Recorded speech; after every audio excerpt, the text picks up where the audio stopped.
a wrap.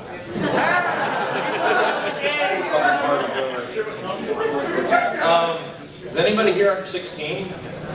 Sweet, I can use the F word. Yeah, I didn't mark this up, but I have a propensity for using a lot of profanity, as anybody who went to Cthulhu for President knows. If you find it offensive, I'm sorry.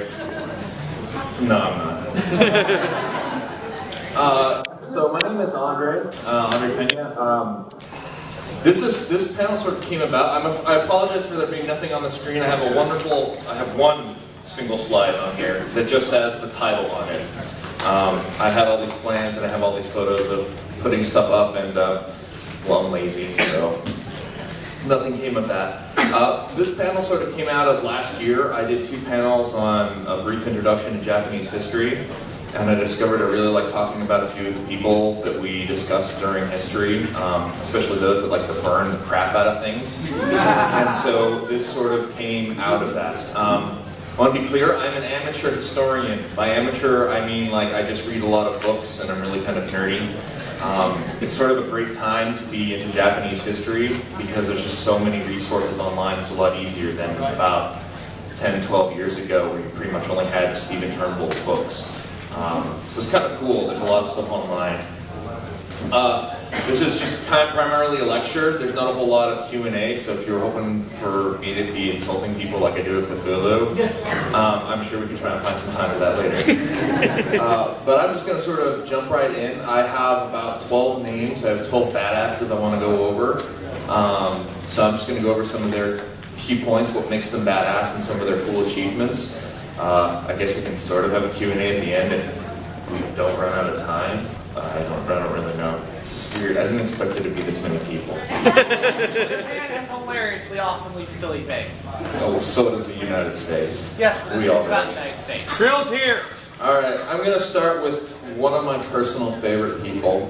He's the first of the 3 great unifiers of Japan. Yes. The man has very little need for introduction, but his name is Oda Nobunaga. Yeah! You know that you've done your job as a badass when you're constantly depicted in media over 500 years after you've died as being a demon king.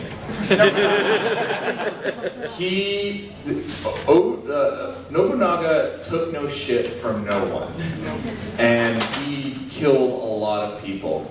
He frightened the hell out of pretty much everybody who fought against him and fought for him. And it was only because of a betrayal that we'll get into a little bit later that he didn't basically rule the crap out of Japan until, he died. So, he was born a long time ago. I just realized I didn't have that written down, but who cares? He was second in line, so he wasn't the heir. He wasn't the heir to the throne because his older brother was in line first. He kind of acted like a flaming jackass when he was young, much like many of us do, until his dad died, and he behaved like a jackass at his funeral. One of his retainers, in order to shock him into sensibility, killed himself. Alright, interesting tactic, but it worked. Nobunaga fought sort of in the period that leads into the Sengoku Jidai, which is sort of the Age of the Warring States. They borrowed the name from China. It wasn't really so much as warring states as it was competing generals and fiefdoms fighting against each other. So why is Nobunaga a badass? Well, he liked to burn the crap out of things.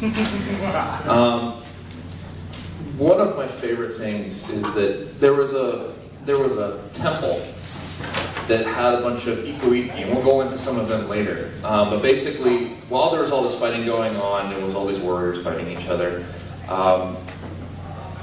There was basically some peasants and some monks who said, we've had enough of this shit. Screw you guys, we're going to hold ourselves up in a mountain. And Nobunaga says, I don't think that's really cool. I'm gonna challenge them and go in there with 3,000 troops.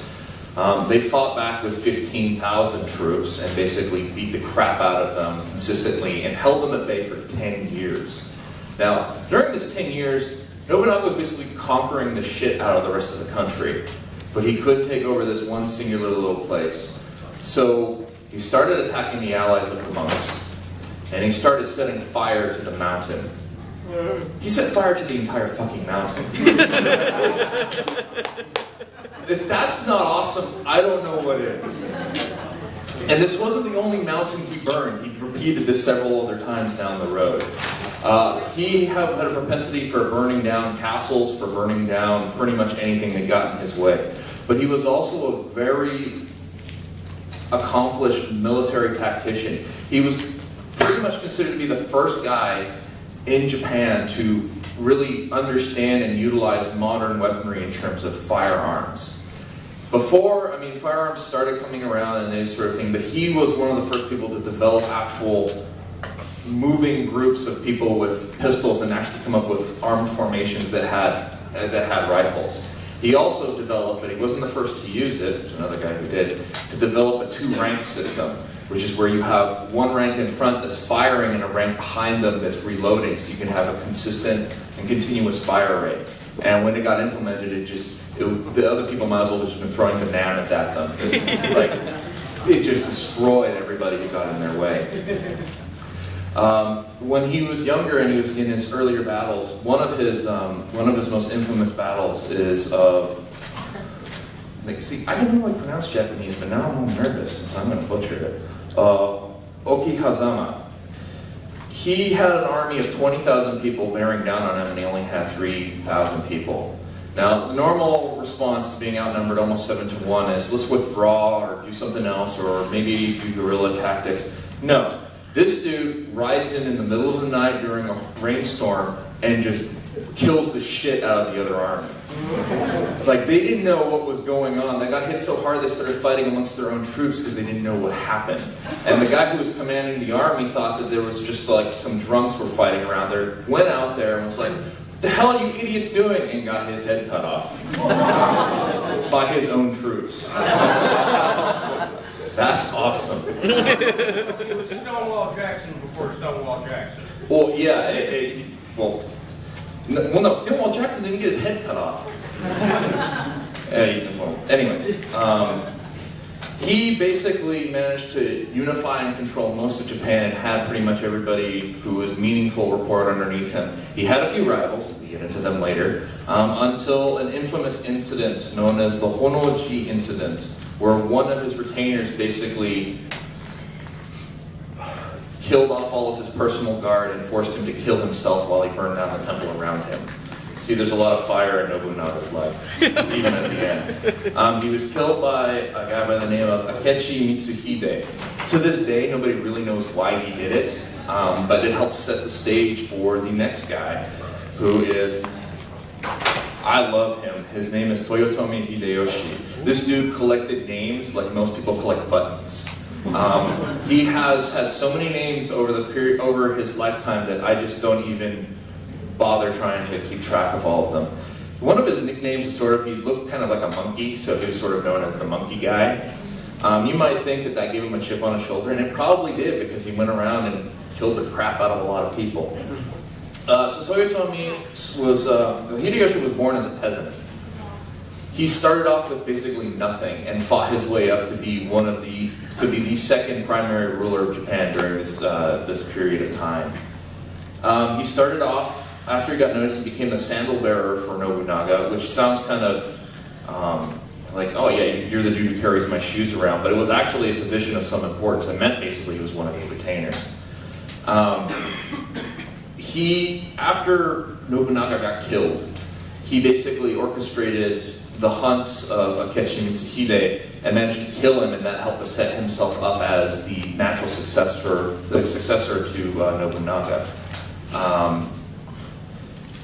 After he became really successful, he instituted the sword hunt and basically cut off the transition between social layers in Japan. So he worked his way up and then closed the door behind him because he's like, well, I know what can happen.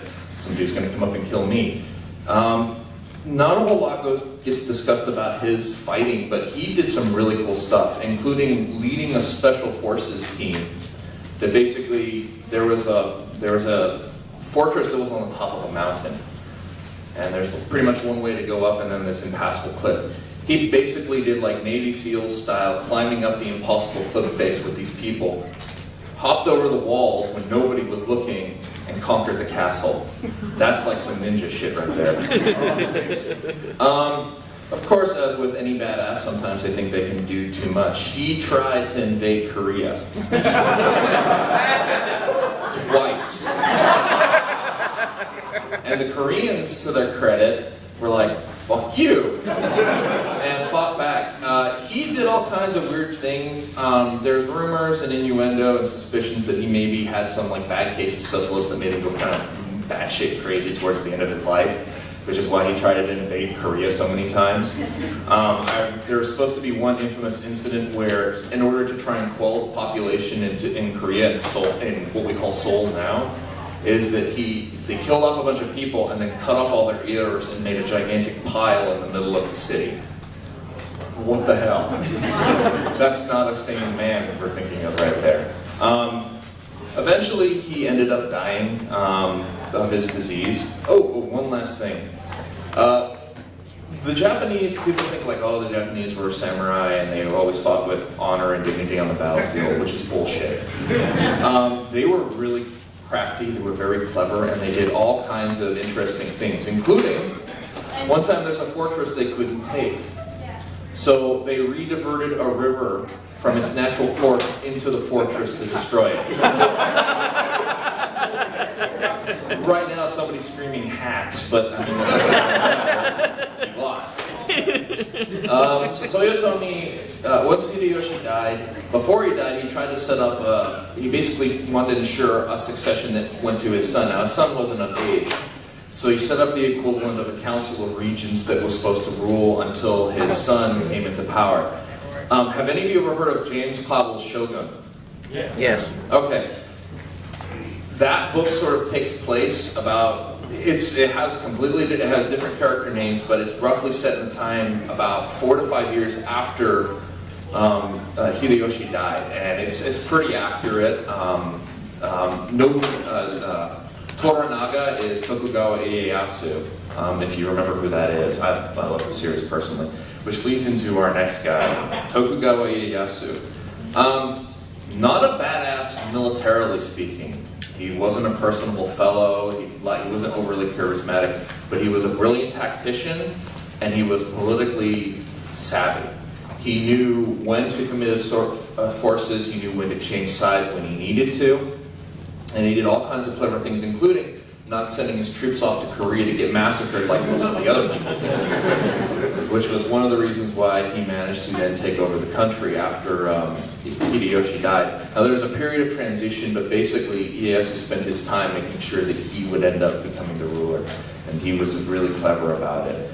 Now I consider him to be the ultimate badass because there's a saying in Japan, Nobunaga prepared the cake. Hideyoshi baked the cake, and Ieyasu ate the cake.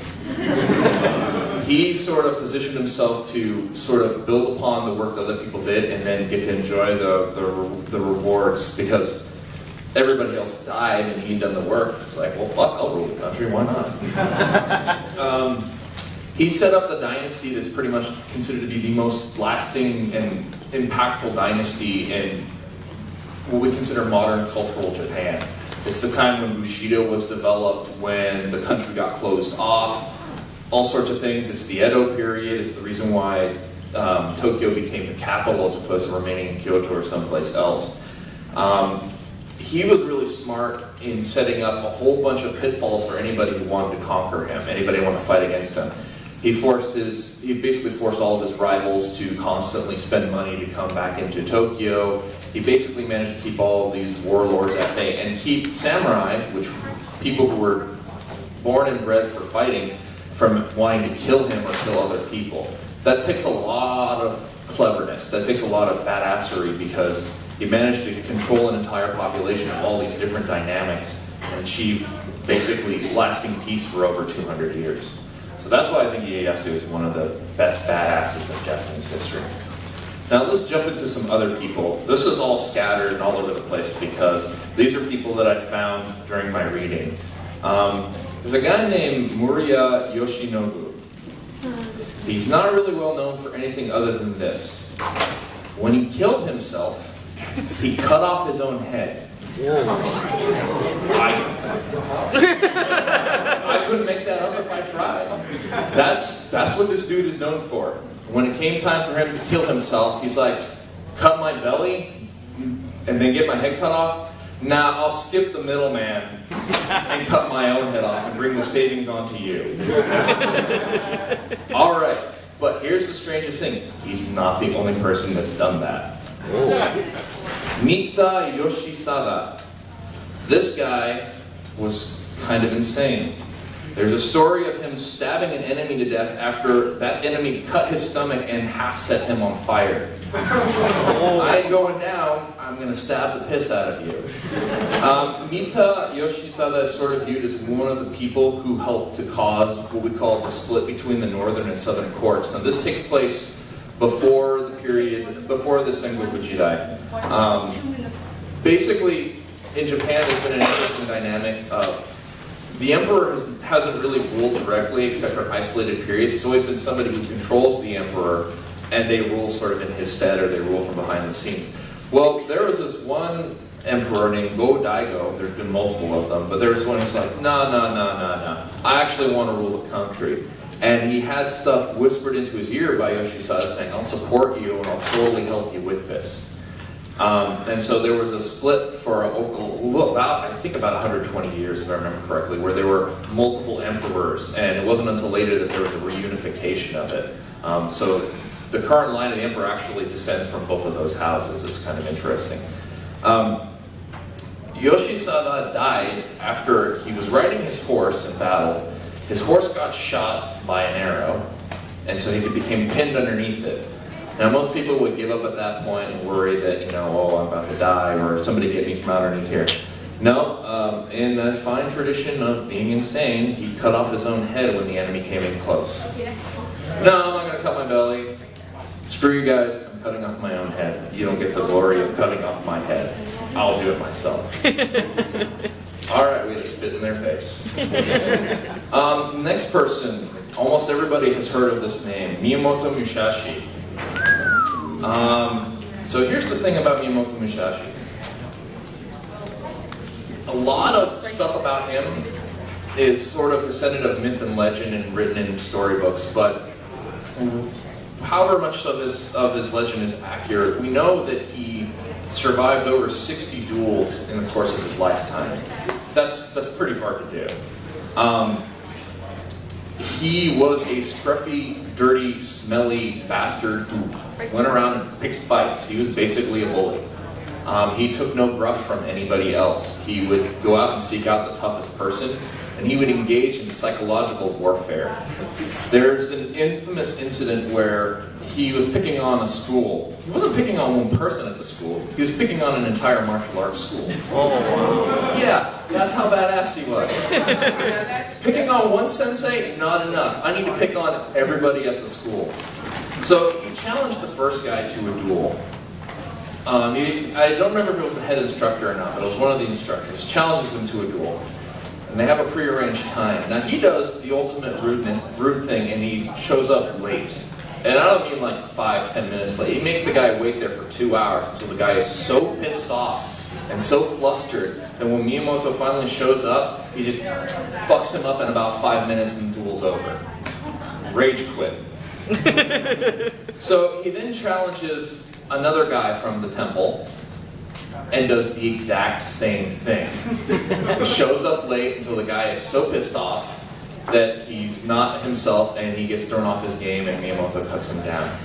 So then he goes and he says, I'm going to keep trolling these guys. I challenge the last remaining sensei to a duel.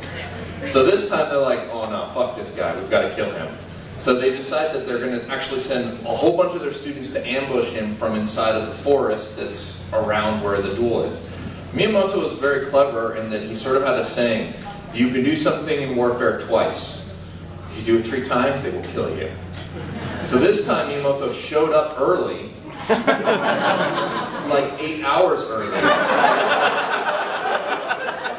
set up a bunch of like little traps and things in the forest around where these guys thought they were going to be so clever, hid and waited for them, and as they showed up early, he cut them all down. And then went and killed the sensei.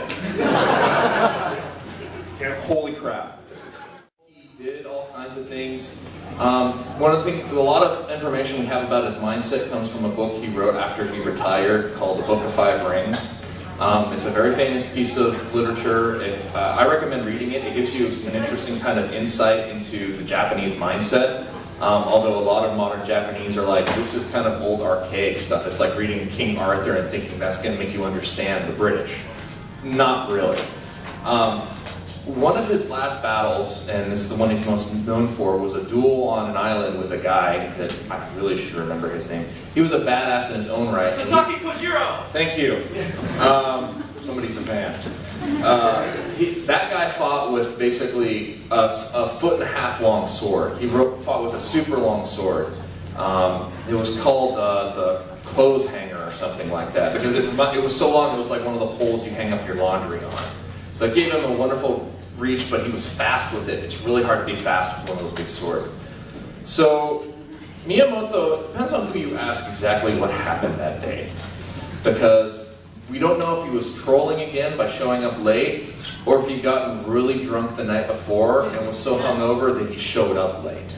Nobody really knows, but in any event, Or both. he didn't, yeah, he might have done both. He showed up late and he decided he didn't want to fight with his sword.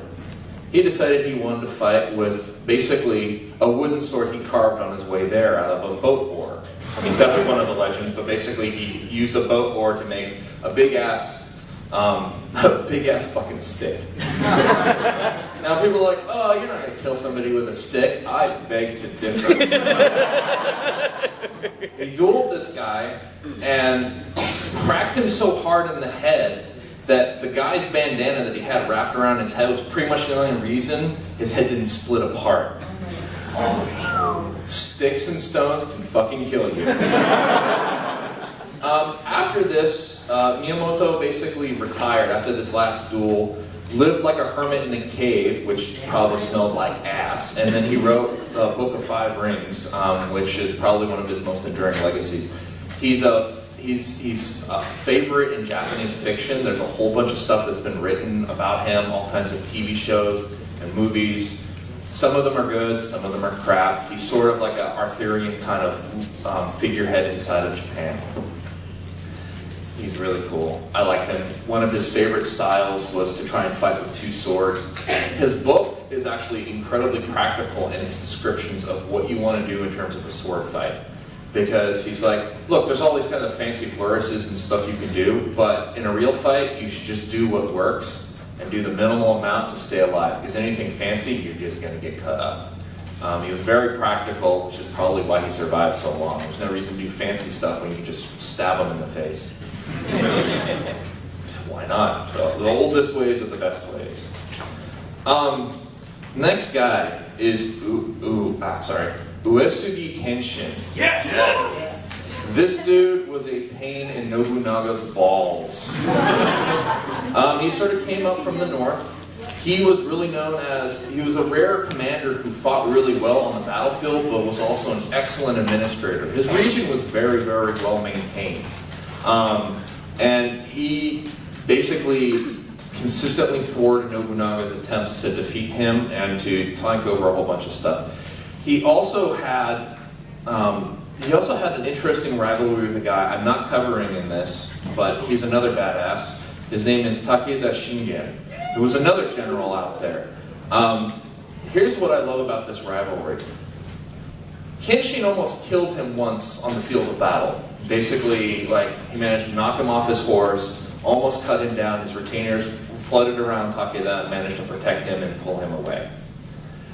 So fast forward a few years, and Takeda Shingen's been betrayed by some of his allies, and they've stopped giving him supplies, so he's starting to run out of food. Kenshin, if he were practical, could use this as an opportunity to starve out his enemy or to, weaken him and then kill him later on. Kenshin sends him food and supplies. Because he says, Wars are to be won with swords and spears, not with rice and salt. He didn't want to starve out his enemy, he wanted to fucking kill him.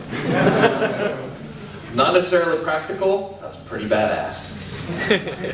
He developed a tactic that, interestingly enough, the Romans used and other armies later used, of having multiple ranks when you have melee fighters. When the people in the front get tired, they will retire to the back of the rank and have fresh fighters come up into the front.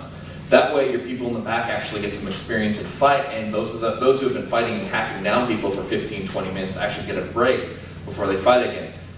Sounds like an obvious tactic, but it's very hard to actually grill and discipline that into your troops, and he figured out how to do it. That's pretty fucking awesome.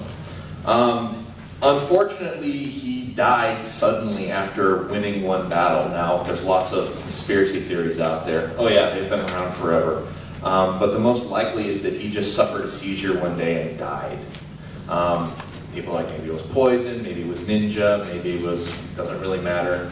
All we really know for certain is he died, and that's why he really wasn't able to probably kick Nobunaga's ass. If you could kill the Demon King, nobody knows. My next guy, his name is Saito Musashibo Benkei.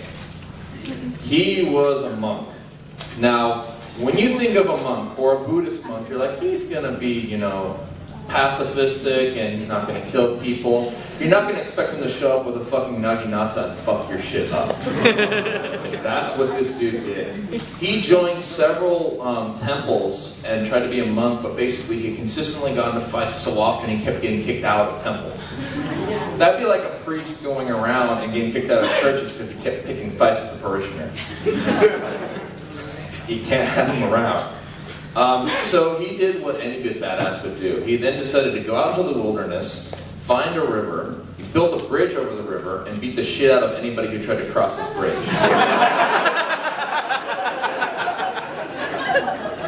What?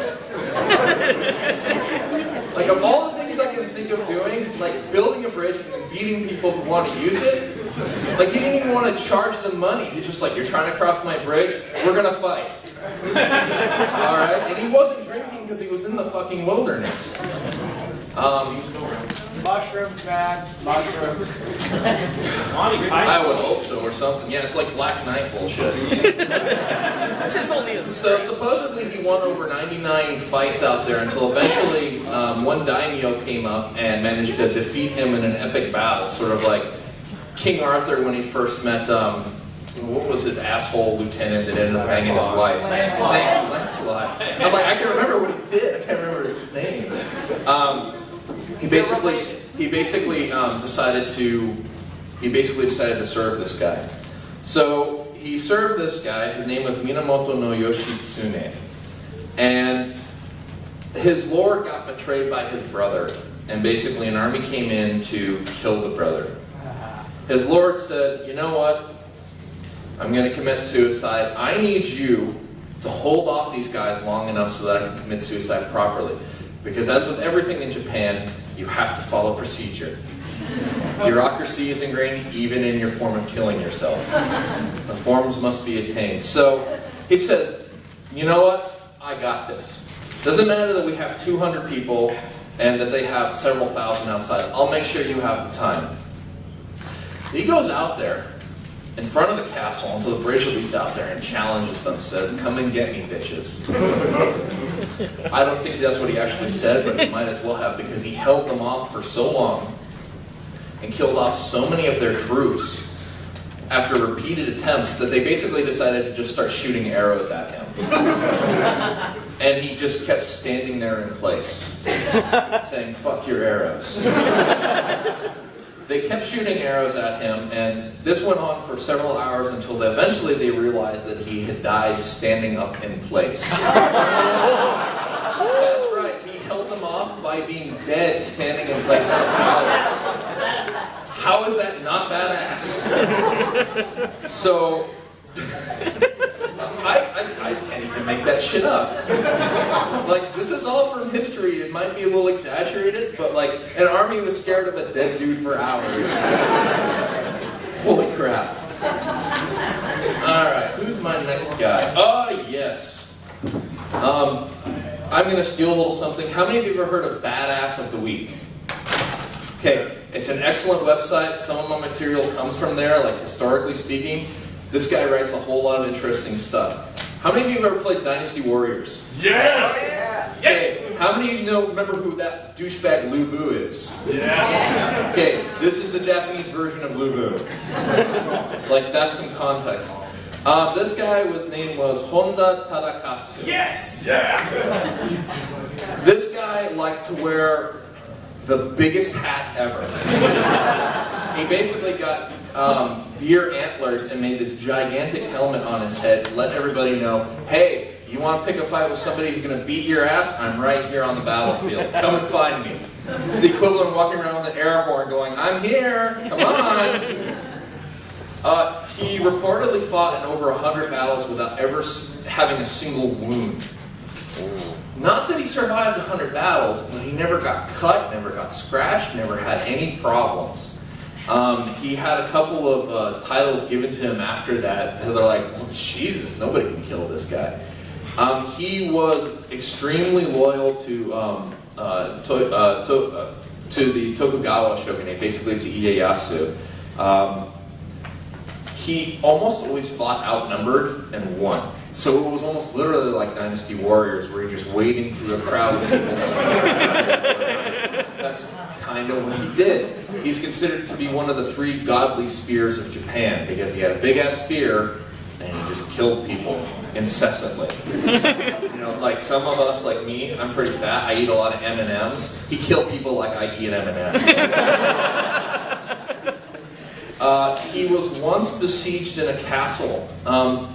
Toyotomi and Tokugawa didn't always get along. And one time, Toyotomi was trying to chase after Tokugawa. And Honda basically said, you know what? I'll cover your retreat. Let me leave about 1,000 guys inside of this, 200 guys inside of this castle, and I'll make sure that they don't cross here in time. And so Tokugawa goes, okay, I'm going to skedaddle, please hold the rear guard for me. Toyotomi shows up with 10,000 troops. This is 200 against 10,000.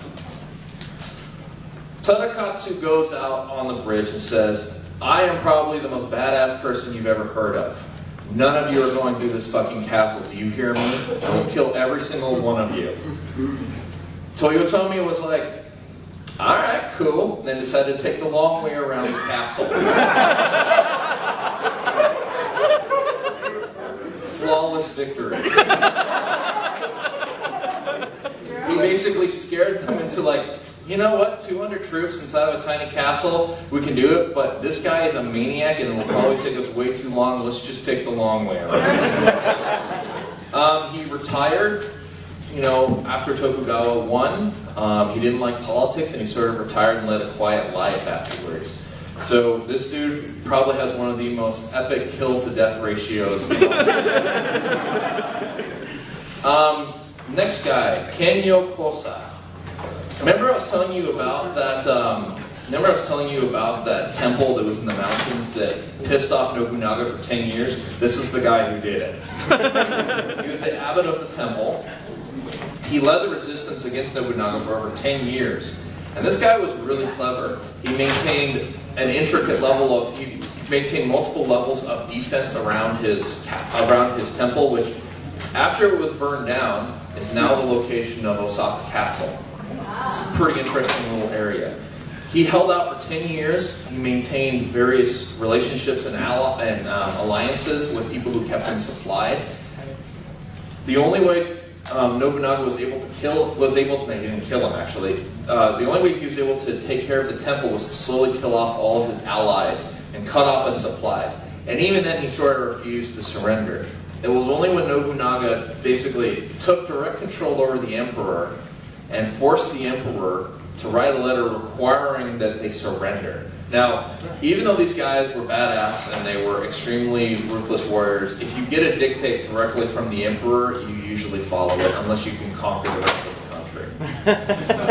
And so that was basically how it won. He managed to use politics to win. Now, after they left the temple, It burned down. Nobody knows who started the fire. Whether it was Nobunaga out of frustration, because I gotta say, that's probably what I would do. Or if it was an FU, a gigantic metal finger from the monks saying, yeah, you won, but fuck, you're not getting this place. He ended up leaving, and he still ended up allying with somebody else and providing warriors until he died of a natural death several years later. So he managed to troll the Demon King for over 10 years and got away with it. That's pretty epic. Let's see how I'm doing on time. I'm not doing too bad. So I've got 2 left on my list, and they're both women.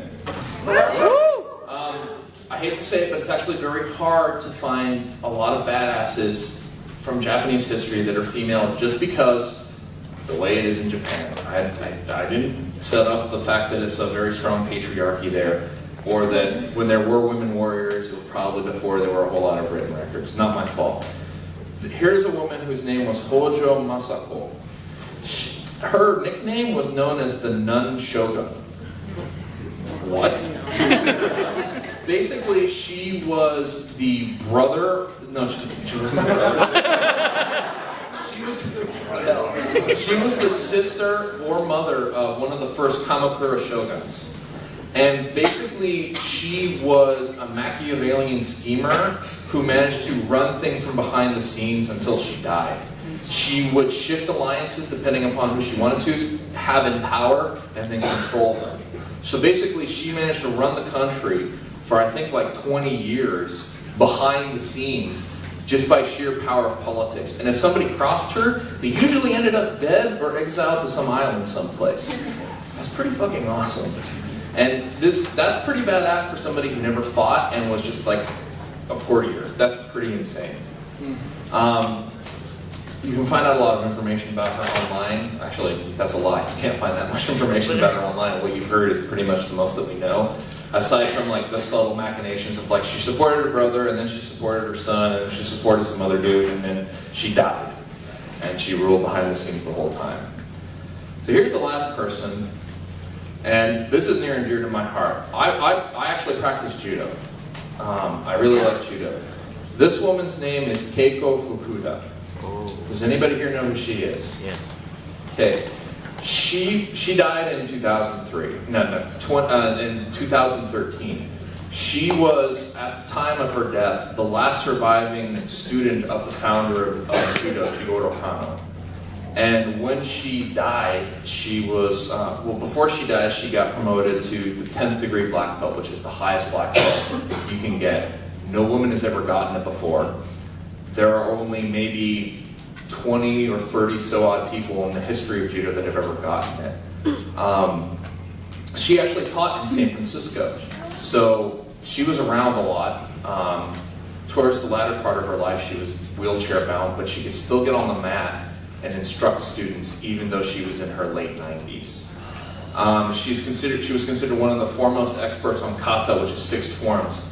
You'll find that sometimes where people are fighting through preset routines where somebody will strike a certain way and you counter. She's pretty much the foremost expert on kata, and she trained a lot of people on it. She also explicitly tried to teach women because she always wanted to focus on women in judo having direct instruction. Because of the way society is, most women don't go into martial arts.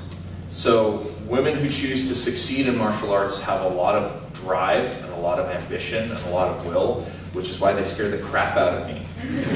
Now, I'm not a small guy. I'm the biggest guy at my dojo. But whenever there's a visiting black belt and it's female and she's from Japan, she picks a fight with me. So I know I'm in for a rough time. She wanted to foster that, and she tried very hard to expand women inside of judo. And for that, I consider her to be one of the all-time badasses of Japanese history. That's pretty much all I have, and it's now a quarter till. I suppose we could do some Q&A, but I don't really know what we could have Q&A about. For reference, Osaka Castle's burned down several times.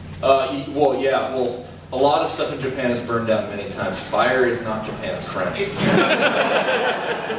already rebuilt it several times, too. Yeah, for reference, People know about the bombings at Hiroshima and Nagasaki, right? We carpet bombed the crap out of Tokyo. Yeah, more people died in the firebombing of Tokyo than both of those nuclear strikes. Because when you make everything out of wood, and you drop a big ass firebomb there, whoosh. So yeah, that's kind of interesting. Yes, sir. Well, oil, paper, and all that. Wood, Well, yes. yeah, but they boil. So I was right. So there. I take my little petty battles where I can. Yes. Wasn't Toyotomi Hideyoshi's purpose was to invade Ping China, not Korea? Korea was like a little road. He kind of wanted to conquer the shit out of anything. Korea is a helpful stepping point because it's right on the other side of the island. And from there, it's a perfect avenue for invading China, which is one of the reasons why I've always felt that Korea's kind of gotten a bad rap over the years, because they're sort of in this area of confluence of all these spheres of power. You've got Japan, you've got the Mongols, you've got China. Occasionally, you had the Russians, and the Koreans basically held on and were like, "Fuck you! This is our little plot of land. We'll kill any of you bastards that come here," and they did. Except for North Korea, because it's batshit insane. That's why I don't want to mess with them. I don't know which one's down before, but is there anywhere I can go on your list, or should I just come up after? You know what? I'll post my list on the forums. Just go on the forums under the panels. I'll put down all that information. It's the easiest way to reach me. The easiest way to make sure I check is to send me a private message, because then it sends me an email. Because I'll check religiously for about a week after this, and then I'm going to probably forget where I live because I have a very short attention span. But yeah, I'll put that on the forums.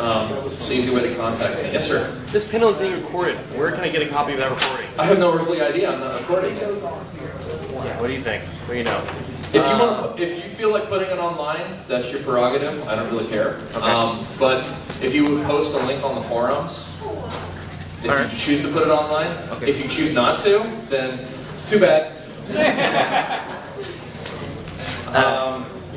Tell them YouTube, look up NetYellow, NETYELLO. Net Yellow? Yeah. Okay, he says look up Net Yellow. On YouTube. It would probably be helpful if there was a recording of that, but he's the only one with the recording. So that's sort of Inception. Yes. You played a game called Samurai Warriors. Yeah, I'm not a big fan of it. Oh, and you play as Tanaka. NetYellow. Yeah, I know you can play as these characters, but like I don't really play console games. I'm gonna leave this on the PC. What can I say? Yeah, fuck you guys. I have Steam. Yes! I played like 30% of the games I own. If there's nothing else, and if you want to come talk to me, that's cool. If not, thank you for attending. One last thing, I do one more thing here at Fanime. I'm hosting the Hentai Music Video Awards and competition tonight. It starts at midnight. It's very funny. We aim for entertainment, but you will be disturbed. You will never listen to the Pokemon theme or sampling ever again, or the Inspector Gadget theme. Thanks, everyone. Have a good one.